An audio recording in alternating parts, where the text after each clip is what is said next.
અરવિંદ કેજરીવાલજી ટૂંક જ સમયમાં પધારી રહ્યા છે, ત્યારે પાછળ જેટલા પણ વડીલો, માતા બહેનો અને જેટલા પણ યુવાન સાથીઓ ઊભા છે, બધાને નમ્ર વિનંતી છે કે આગળની સાઈડે આવી જાઓ, આગલી સાઈડે આવી જાઓ. આપણે કાર્યક્રમ આગળ છે એટલે આગલી સાઈડે આવી જાવ એવી બધાને મારે નમ્ર વિનંતી છે.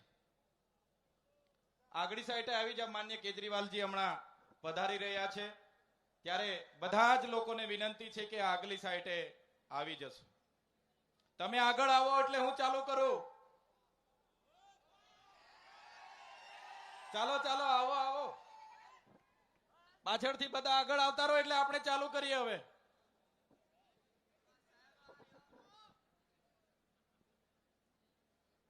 ચાલજો ચાલજો ચાલજો, ફટાફટ ફટાફટ. હવે તડકો ઓછો થઈ ગયો છે, આવી જાઓ બધા. લડાઈ લાંબી છે.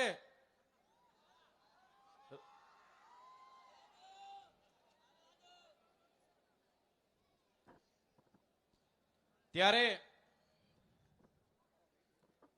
આજના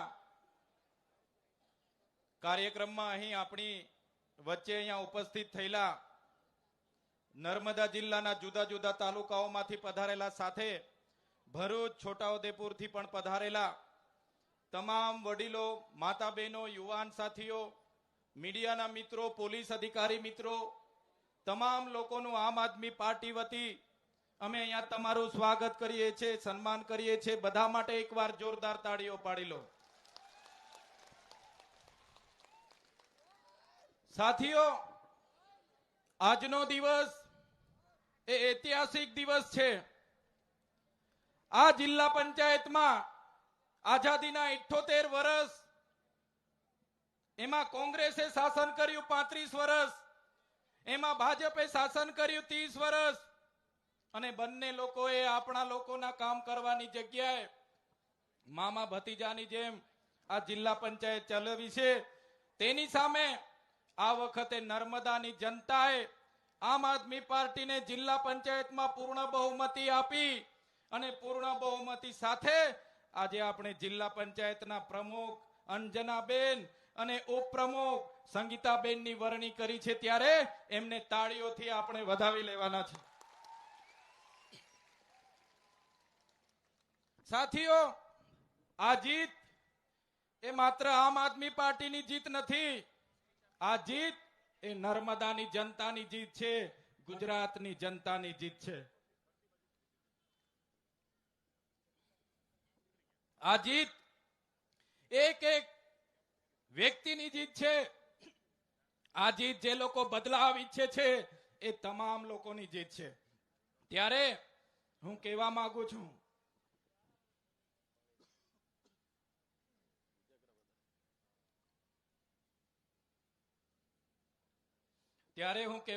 છું, આજે તો નર્મદા જિલ્લામાં આમ આદમી પાર્ટીની જે જીત મળી છે, આ જીત થકી જે નર્મદાની જનતાએ અમને આશીર્વાદ આપ્યા છે, અમારા અંજનાબેન ને જિલ્લા પ્રમુખ અને સંગીતાબેનને તમારા તકી અમે ઉપપ્રમુખ બનાવ્યા છે, ત્યારે અમે તમને ખાતરી આપીએ છીએ, વિશ્વાસ આપીએ છીએ કે નર્મદા જિલ્લાના હરેક વ્યક્તિનું દુઃખ એ અમારું દુઃખ હશે, હરેક વ્યક્તિની પીડા એ અમારી પીડા હશે.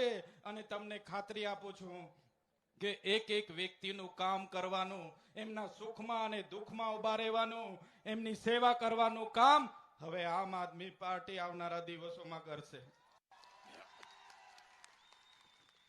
સાથીઓ, હમણાં હું આવતો તો અહીંયા કોઈ મીડિયા વાળા ભાઈ હતા, એમણે પૂછી લીધું કે ચૈતરભાઈ, તમારી લડાઈ મનસુખભાઈ સાથે છે, મનસુખભાઈ સાથે છે. ત્યારે મીડિયા વાળાને મેં કીધું, ભાઈ અમારી લડાઈ કોઈ મનસુખભાઈ સાથે નથી. અમારી લડાઈ એ સરકાર સામે છે, જેમણે 3000ની પ્રતિમા બનાવી પણ અમારા ચાપડ ગામના રોડ ની બન્યા, જેમણે કરોડો રૂપિયાના પ્રોજેક્ટ બનાવ્યા, અમારા જૂના રાજગામનો રોડ ન બનાવ્યો, અમારા તુંબડાવાડીનો રોડ ન બનાવ્યો, આરોગ્યની સુવિધા ના મળી, શિક્ષણ ના મળ્યું, અમારા બાળકોને રોજગારી નહીં મળી. એની સામેની અમારી લડાઈ છે. અમારી લડાઈ કોઈ વ્યક્તિ સામે નથી.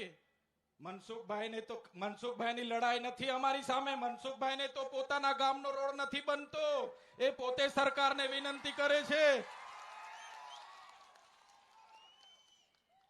એ પોતે પત્ર લખે છે, બિચારા બને છે, બાપડા બને છે કે અહીંયા દારૂ વેચાય છે, અહીંયા જુગાર રમાય છે, સાહેબ બચાવો, અમને બચાવો. ત્યારે આ લડાઈ એ મનસુખભાઈ સાથે નથી, એમના સાહેબ જે ઢેડિયાપાડા આવ્યા હતા એમની સામેની અમારી લડાઈ છે.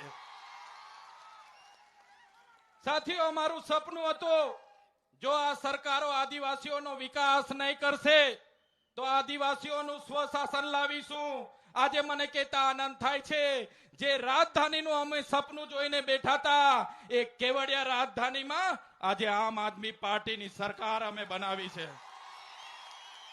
આવનારા દિવસોમાં ગુજરાતમાં અમારી સરકાર બનશે અને જરૂર જણાશે તો આવનારા ભવિષ્યમાં મહારાષ્ટ્ર, મધ્યપ્રદેશ, રાજસ્થાન અને ગુજરાતને જોડીને ભીલો માટે અલગ ભીલ પ્રદેશની પણ માંગ કરી. હમણાં જે જનગણના થવાની છે ત્યારે આ જાતિગત જનગણનામાં પણ આ ગુજરાતની સરકારને અમે કહેવા માંગીએ છીએ, ગુજરાતમાં 1,25,00,000 આદિવાસીઓ છે. 1,25,00,000 એટલે કે 15% આદિવાસીઓ છે.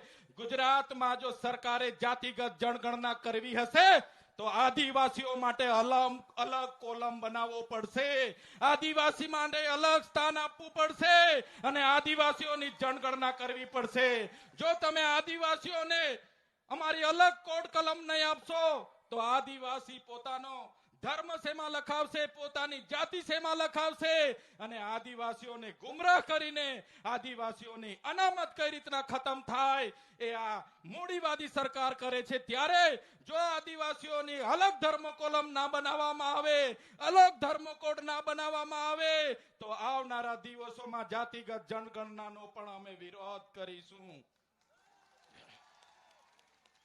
અમારી લડાઈ આ ભારતીય જનતા પાર્ટીની વ્યવસ્થા સામે છે, જેમણે અમારા વિસ્તારોના યુવાનોને રોજગારી નથી આપી. એક બાજુ નર્મદા ડેમનું પાણી આખા કચ્છમાં લઈ જવામાં આવે, સૌરાષ્ટ્રમાં લઈ જવામાં આવે. આજે ઉકાઈ ડેમના લોકોને વળતર ના મળે, કરજણ ડેમના લોકો વિસ્થાપિતોને ન્યાય ના મળે. ત્યારે અમે આ સરકારને કહેવા માંગીએ છીએ, હવે આમ આદમી પાર્ટીની સરકાર આ નર્મદા જિલ્લામાં આવી છે તો નર્મદા જિલ્લાનું પાણી જો નર્મદા, છોટાઉદેપુર, દાહોદ આદિવાસી વિસ્તારમાં નહીં આપશો તો આવનારા દિવસોમાં નર્મદા કેનાલ પણ અમે બંધ કરાવી દઈશું. બંધ. આ આદિવાસીની તાકાત છે કે નર્મદા જિલ્લા પંચાયતમાં સંપૂર્ણ બહુમતી આવી છે. ત્યારે આ ભાજપ સરકારને કહેવા માંગીએ છીએ, આ તાકાત એ આદિવાસી મૂળ નિવાસી છે, આ તાકાત એ મૂળ નિવાસીની છે અને આદિવાસી એ આદિવાસી છે. અમે વનવાસી નથી અને અમને વનવાસી સાબિત કરવાનું જે કોઈ લોકો પ્રયાસ કરતા હોય એમને પણ કહેવા માંગીએ છીએ, આ આદિવાસી અંગ્રેજો સામે નથી ઝૂક્યા, તમારી સામે પણ ઝૂકવાના નથી. પૂરી તાકાતથી અમે લડવાના છે. સાથીઓ, આઝાદીના 78 વર્ષ થઈ ગયા. આજે શિક્ષણ નથી. આ જિલ્લામાં 12,333 બાળકો કુપોષણથી પીડાય છે. ત્યારે દુનિયાની સૌથી ઊંચી પ્રતિમા બનાવી એનો અમને વાંધો નથી, મોટા મોટા કોરિડોર બનાવ્યા એનો વાંધો નથી, પણ આ વિસ્તારમાં અનુસૂચિ 5 લાગુ નથી કરી. ત્યારે હું તમને ખાતરી આપું છું, આ ગુજરાતની સરકાર પર અનુસૂચિ 5 લાગુ કરાવવા માટે, પૈસા 1 લાગુ કરાવવા માટે, આદિવાસીઓને જંગલની જમીન અપાવવા માટે, સિંચાઈનું પાણી અપાવવા માટે, શિક્ષણ અપાવવા માટે, આરોગ્ય અપાવવા માટે આમ આદમી પાર્ટી આગળ પણ લડી હતી અને આવનારા દિવસોમાં પણ લડવાની છે.